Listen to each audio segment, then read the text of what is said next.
Spyro the Dragon was developed by Insomniac Games and released in 1998 for the PlayStation. The game gets straight into things with a comedic interview cutscene which is also being watched by the game's antagonist, Nasty Nork. A few times throughout the game his name is mispronounced, which I like to believe was done on purpose, judging by the game's sense of humour elsewhere. What about this Ganasty Gnork character? After becoming enraged with the choice words one of the dragons had for him, Nork casts a spell to trap all the dragons in crystal, which prompts Spyro to jump into action without hesitation. Looks like I've got some things to do. The first impression Spyro gives off is confidence. He's a smaller dragon who's clearly younger than the others, yet he's still brave enough to take it upon himself to save everyone. The player is given control in a grassland area known as Artisans, being placed straight in front of a crystal dragon. These crystal dragons serve as the main collectibles of the game, and each one rewards the player with a small exchange between the dragon and Spyro, some of them being more worthwhile than others. Thank you for releasing me! A lot of these cutscenes also serve as short tutorials, giving the player a rundown on the game's structure or how to deal with a new threat or obstacle effectively. Begin exploring by gliding to that area with the bulls. The best part about them is how they allow Spyro to show off some of his personality. Spyro, you're not afraid of those big, noisy, gigantic, awful beasts, are you? Of course not. Hold your horns! Here comes Spyro! Patience, little one. You're in Nasty's world now, Spyro, and you are the dragon who must defeat him. Bring him on! I'm ready! Keep up the good work, Spyro. I expect Nasty's really starting to worry about you.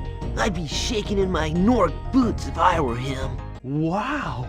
I never thought I'd be rescued, especially by such a little dragon. What I mean is, I always believed in you, Spyro! You gotta believe! Artisans is the first hub world in the game, and it works well as a nice introduction while keeping the threat level almost non-existent. I think the most dangerous thing here is the water. The following hub worlds, Peacekeepers, Magic Crafters, Beastmakers, and Dreamweavers all drastically change in aesthetic and follow a linear difficulty progression, while usually containing a unique gimmick that will be shared by one of the world's stages. These hubs are essentially more relaxed versions of the stages found within them. I find this setup is a smooth way of bringing the player into the new areas. Artisans is also where you'll first get to grips with Spyro's controls, and for a fully 3D game controlled strictly with the D-pad, they did a pretty good job. Making more minor turns in certain directions can be a bit cumbersome, which really becomes apparent when collecting gems with no sparks to help you out. But once you're in the flow and making use of Spyro's options such as the charge, flame attack, and glide, he feels great to control. Charging feels fast and visceral while also being a good way to deal damage on appropriate enemies. Flaming is a good range move that has no movement utility but works well as an offensive option. The glide is mainly used to reach distant areas with good timing, and the developers made excellent use of it in some of the upcoming stages. L1 and R1 make Spyro roll in the corresponding direction, and while I can understand the thought process of wanting to add a strafe like this, especially in an early 3D game, it feels awkward to use, and I personally didn't get any use out of it apart from a very few niche cases. The camera is tied to L2 and R2, which works, although the speed in which the camera moves is far too slow. To make matters worse, there's no button to instantly center the camera. Triangle for first person is too slow and clunky, and charging, which also happens to center the camera, makes you charge, which obviously isn't ideal in every situation. The camera isn't impossible to work with, but it's not ideal either.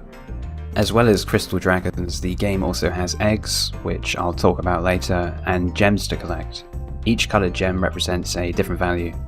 They can be laying around, hidden within enemies, or in different kinds of chests. Many of the chests require a different method of breaking them open, which does go a long way in keeping a common task engaging. Gems do a good job at leading you through the main area of a stage, and a nice quality of life feature is how they'll sparkle in the distance regardless of how far away you are, which can help if you're missing that one stray gem or just need some guidance on an area you may have missed. Your health is contextualized by Sparks the Dragonfly. Gold is 4 HP, blue is 3 HP, green is 2 HP, and no sparks at all is 1 HP. As I mentioned earlier, the main benefit to having Sparks around is how he'll collect gems for you that are close by, which is a great incentive to avoid damage, as you really feel the difference when he's not around.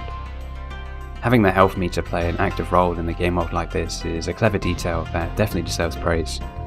While any of the stages in the hub world can be selected in any order, it seems clear to me that Stone Hill was intended as the first level, as it's so close to the starting area and it's also the easiest. While going through these portals, any gems you've collected beforehand are transported to your total with an absurdly pleasing animation that accurately keeps track of the coloured gems collected. Something else I want to praise is how focus isn't taken off Spyro during these transitions. While it's clear the game is loading, the effort made to keep Spyro in focus at all times really pays off, as it helps to paint the illusion that he's travelling to these different locations in the game world. The first enemy you'll encounter is aggressive this time and will slowly charge towards Spyro. Similar to the initial hub area, the goal in these stages is to collect all the gems, eggs, and free all the dragons. Most stages go for a more semi-linear approach, with collectibles scattered throughout with a looping endpoint allowing you to run through again to collect anything you might have missed. Stone Hill is a bit of a unique case, going for a more open, exploration-focused design, helping the player ease into the movement without too much restriction, while also doing the same with the general level design tropes, like this area behind the exit, or needing to gain extra height to reach an area only accessible by the glide, for example. A glaring downside to this stage is how there's not many distinct landmarks, which makes it a bit too easy to lose track of where you are, which could potentially be off-putting this early on. Egg thieves are introduced here, which serve as short chase sequences, which are the perfect challenge for Spyro. Asking the player to memorise a path and reach a certain level of competence with the movement is a great skill check, and each one of these egg thieves usually escalate in difficulty right until the very end. As the game goes on, the levels tend to become much larger, with many side areas being separated by gliding challenges or other methods of travel, such as the supercharge introduced in Magic Crafters, which is a brilliant reoccurring level gimmick that tasks the player with maintaining extreme speed to reach previously unreachable areas. Taking a look at Ice Cavern from the second world, you'll find an example of what to expect in the majority of stages. There's usually a clear path to the exit with multiple side areas to get involved with and a good mixture of enemies to defeat. Reaching the exit of any given stage isn't usually that challenging. It's clear the intended way to play was with 100% in mind, made even more evident by the helpful tally screen and how quick and snappy it is to check your current progress, which I'm very thankful for. Funnily enough, the actual level exit is mostly pointless throughout the game. The exit level command in the pause menu serves exactly the same purpose. There are a few instances where the level exit is required, however, like in the final world where the dragon heads will only open if you left the previous stage through a dedicated exit. Ironically, this concept is explained to you by a dragon in the final world, but they included one of these dragon heads in the first world as well, and it works in exactly the same way, with no such explanation beforehand. If you do cotton onto the exit level option in the pause menu early on, you could potentially get stuck here until you try entering and leaving a stage normally, which is a pretty big oversight. I'd imagine most players stick to the traditional level exit anyway. As well as the traditional collectible related stages, each world also has a flying stage, which work as time trials, while also fulfilling that burning desire to freely fly as a dragon after only being able to glide in standard gameplay. These stages are great, and while there's always an intended path to follow for an easy run, it isn't always straightforward, which can lead to a lot of experimentation in your path through the level, which gets you thinking a bit and is a nice bit of variety when paired with the more traditional levels. The option for a very quick retry for a better time is also much appreciated. The first flying stage in Artisans is hidden behind a cryptic secret that most first-time players won't come across until it's revealed by a dragon deeper in the game.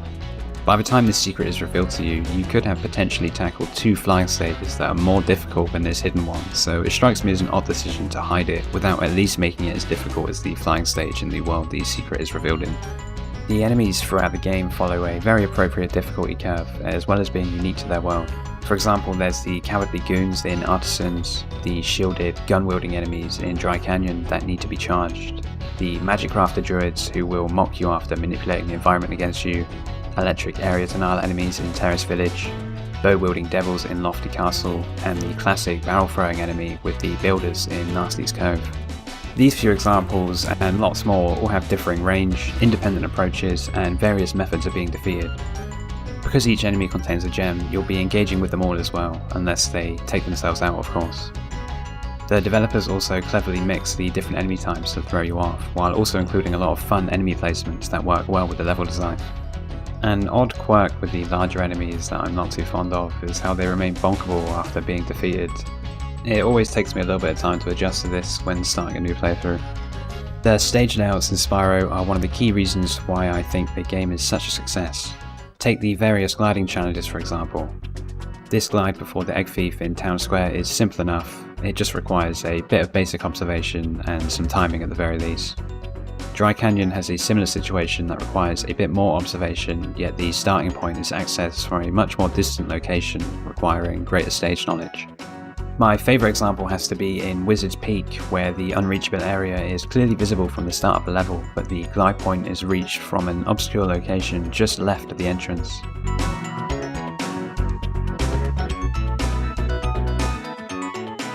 Supercharging also plays a large role in a handful of stages, but no stage does it better than Treetops. This stage is entirely focused on the supercharge and the chaining of various supercharge ramps, and pulling them off successfully feels incredible. The thieves in this stage do demonstrate the required path, but it is easy to lose them, which can lead to some confusion if you aren't familiar with the stage. For the two 120% playthroughs I did for this review, no stage took longer than roughly 10 minutes. On the rare occasion I'd be missing 5 gems and spend a little longer, but these moments were few and far between and were usually caused by me overlooking something obvious. As there's no unlockables in Spyro other than the actual worlds themselves, each stage can be swept through for that clean 100% on the first visit, which feels satisfying and is my preferred game structure when it comes to 3D platformers. The general gameplay is kept interesting with flying stages, supercharged sections, clever level design, and engaging enemies and collectibles. Downtime is kept to a minimum outside of the aforementioned loading sequences, and the previously mentioned focus on Spyro throughout these various transitions help alleviate the feeling of waiting, just ever so slightly. I also want to point out how playing through the game immediately after beating it was a lot more enjoyable, with these stage routes more fresh in my mind and my control of Spyro being at a much higher level, allowing me to speed through a lot of the game. Obviously the same can be said for any game of this style, but it's the nuance of Spyro's movement that make this aspect particularly more enjoyable for me. There's 6 worlds in total, 5 levels in each, 3 fully fledged traditional stages, 1 short boss stage and a flying stage, with the final world being an exception with 2 regular stages, 1 short boss stage and an endgame bonus stage which serves as a nice victory lap to cap the adventure off. The game is very close to being an idle length for me, although I think it would have benefited by being slightly shorter. By the time I reach the final world in the game, I feel like it's ever so slightly dragging on a little, as the admittedly basic premise, while executed brilliantly, does start to wear itself a bit thin. Nasty Nork has put one of his most devious henchmen in charge of the artisan world. Bring him on. I think I smell a barbecue. As mentioned previously, the boss of each world is located in a smaller, compact stage, usually in the latter half of a level, and can always be taken out quickly. The bosses are essentially a slightly more advanced enemy, with each hit pushing them further and further into the level, tying in the standard form of gameplay into these encounters. Their character designs always match the world they're in, loosely building off an existing enemy. On top of them being non-intrusive, the way they're introduced to the player without much fanfare feels unique to Spyro the Dragon, and little distinctions like this are what makes the game stand out to me. Toasty, while initially looking intimidating, has a funny reveal mid-fight. Ironically, the stage itself is more difficult than the boss encounter. Taking on these dogs without a game plan is a death sentence. Dr. Shemp is a simple 3-phase enemy with a weak point on his back that gets exposed to the player differently each time. His finger gun animation after landing a hit is great. I don't have anything to say about Blowhard, at least the stage is short and sweet. Metalhead's encounter is extremely simple, tasking the player with destroying these antennas when they turn green. It's far too easy, although at least it's unique. The location Jacques resides in actually feels kind of menacing. For whatever reason, this is the boss that always comes to mind when I think of Spyro bosses. The projectiles need to be charged through so you can get within flaming distance. Again, not very difficult. Nasty Nork's stage is entirely chase focused, having to chase 2 thieves for keys to be able to reach him and then chase Nork himself. This is my favourite boss gameplay wise, as it's a great test of the movement control you build up throughout the game, although I do wish it was a bit more challenging. My absolute favourite part about the boss stages is how the text that displays which world you're entering mid-loading screen is replaced with text about confronting the boss. It's such an ominous, subtle change that doesn't draw any attention to itself, and I love it. Visually, the entire game looks fantastic, with its charming low-poly enemy models, spectacular skyboxes, and great use of colour. Spyro is one of the games that defines the iconic PlayStation style in my eyes. Artisan's Dark Hollow captures the comfortable nighttime feeling perfectly with the deep purple sky and smart use of texture recoloring to simulate warm lighting. This is one of my favourite stages for the atmosphere alone. The aforementioned Ice Cavern takes on a unique role in Peacekeepers, which usually houses dusty, desert-themed stages, which I'm admittedly not too much of a fan of. The use of blue and purple here really helps build that cold environment and makes the stage stand out, not only in Peacekeepers, but across the whole game. Blowhard's stage goes for a stormy take on Alpine Ridge, with the dark, cloudy sky looming over the foggy purple mountains in the distance. Terrace Village takes things in a darker direction, being located in the Beastmaker's world, which is essentially a giant swamp. Muddy greens envelop the entire stage, with the electric panels contrasting the existing colour palette. The hub itself in Dreamweavers is easily my favourite looking location in the game. The blend of pink, turquoise and green paint a very whimsical image. The skybox in particular looks incredible. Twilight Harbour, one of the final stages in the game tucked away in Nasty's Cove, has an industrial vibe with warm oranges and withered browns. There's not too much to choose from in the final world, but this stage always feels memorable to me. A running theme I did notice with each world is how they alternate between vibrant and dark, which is a simple yet effective way to keep the environments from getting stale. The UI is easily readable and the consistent 3D gold lettering throughout is iconic, and I have nothing but praise for it. The soundtrack in Spyro is extremely distinct as a whole, probably more so than any other video game soundtrack I know. It complements the more exploratory nature of the game perfectly. While it never sinks to any unfortunate lows, I can't say it reaches any gratifying highs either. It's very consistent and I do rate it highly. I just think when looking at these songs individually and the stages they're applied to, a lot of the time it doesn't feel very deliberate. You could shuffle a lot of the songs around and it would be difficult to notice that something was off unless you were very familiar with the game. It's not necessarily a negative, just an observation.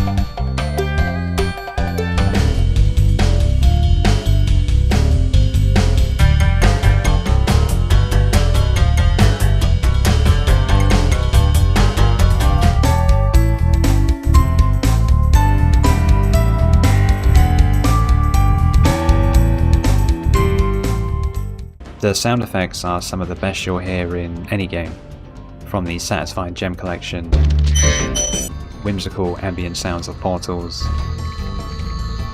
taunts by the thieves, blinking of the hidden one-ups,